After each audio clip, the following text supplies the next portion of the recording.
আসসালামু আলাইকুম। আজ আপনাদের জন্য নিয়ে আসলাম বাসন্তী পোলাও,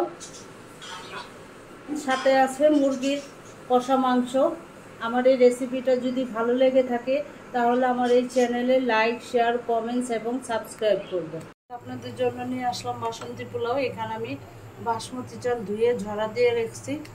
এখন একটু হলুদ মিলিয়ে দিব, যেহেতু বাসন্তী পোলাও, যার কারণে একটু হলুদটা না দিলে আবার কালারটা সুন্দর আসবে না। এটা কিন্তু একেবারে অথেন্টিক না। আমি আজকে নিজের মতো করে একটু বাসন্তী পোলাওটা রান্না করব। এর আগে একদিন রান্না করে খেয়ে দেখলাম যে না, ভাল লাগে।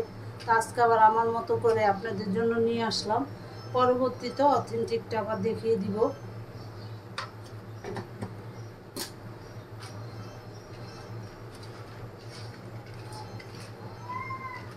চালটা ভিজিয়ে রাখলাম। এখানে আমার ঘি আছে, এখানে 3 পদের বাদাম আছে, কাঠবাদাম, কাজু বাদাম, পেস্তা বাদাম আর কিশমিশ। এখন আমি রান্নায় চলে যাচ্ছি। ঘি দিয়ে দিলাম।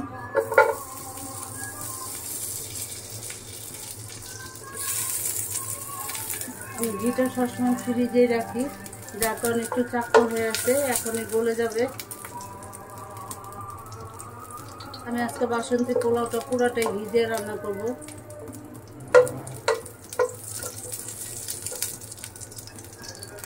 এখন আমি বাদামগুলো আর কিশমিশটা ভেজে নিব।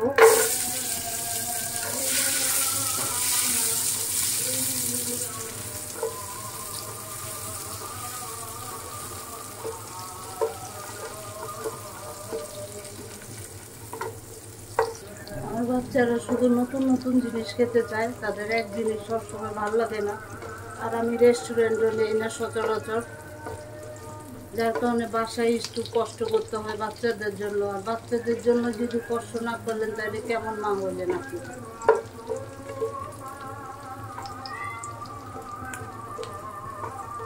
ভাই, আমার এত টাকা পয়সা নাই যে রেস্টুরেন্টের থেকে কিনে না খাওয়াবো, যার কারণে অল্প খরচেই বাসায় বানায় খাওয়ার চেষ্টা করি। হয়তো অথেন্টিক হয় না, তারপরও মাশাআল্লাহ খুব ভালো হয়, বাচ্চারা খেয়ে খুব প্রশংসা করে। এখন আমার বাদামগুলো এইগুলো হয়ে গেছে, নামিয়ে ফেলছি।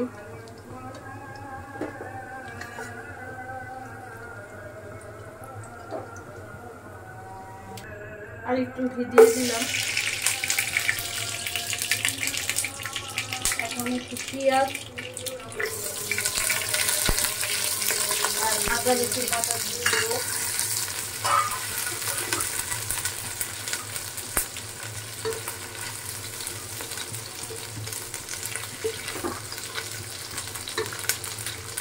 দারচিনি দিয়ে দিলাম, 6-7টা এলাচ,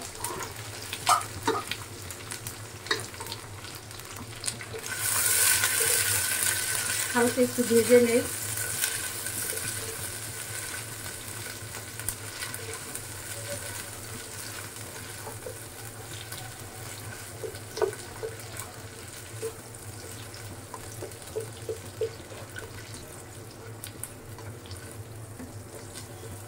বাচ্চারা ছোট থাকলে যা খুশি তাই খাওয়ানো যায়, একটু বড় হইতে নিলে তাদের মন মতো খাবার খাওয়াইতে হয়, নাহলে গাল ফুলে থাকে, যার কারণে এই কষ্টগুলা।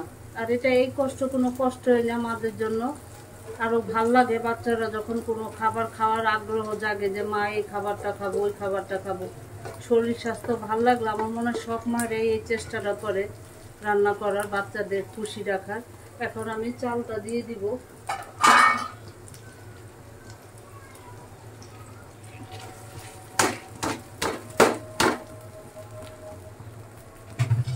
চালটা দিয়ে কতক্ষণ ভাজবো আমি।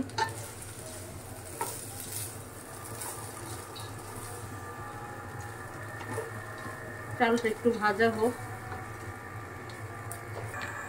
এখন আমি লবণ দিয়ে দিচ্ছি পরিমাণ মতো।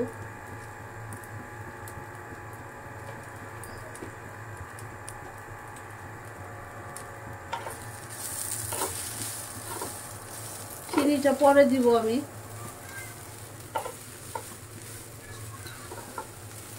আমার চালটা খুব ভাজা হয়ে গেছে, সুন্দর। এখন আমি গরম পানি দিয়ে দিচ্ছি।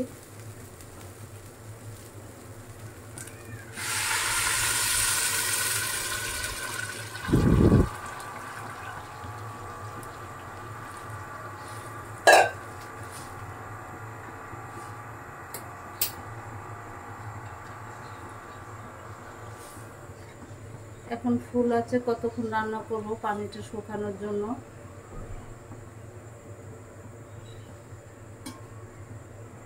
ঢেকে দিচ্ছি আমি।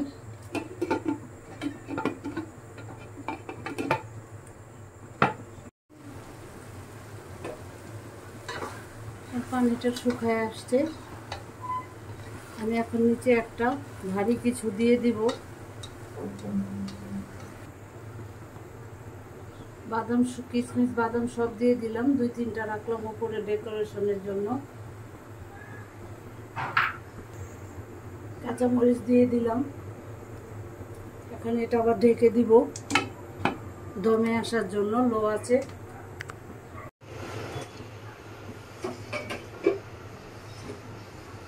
এখন একটু নিচেরটা উপরে উঠাই দিব। চালটা আমার ফুটে আসছে, সুন্দর একটা স্মেল আসতেছে। এখন আমি চিনি দিয়ে দিব।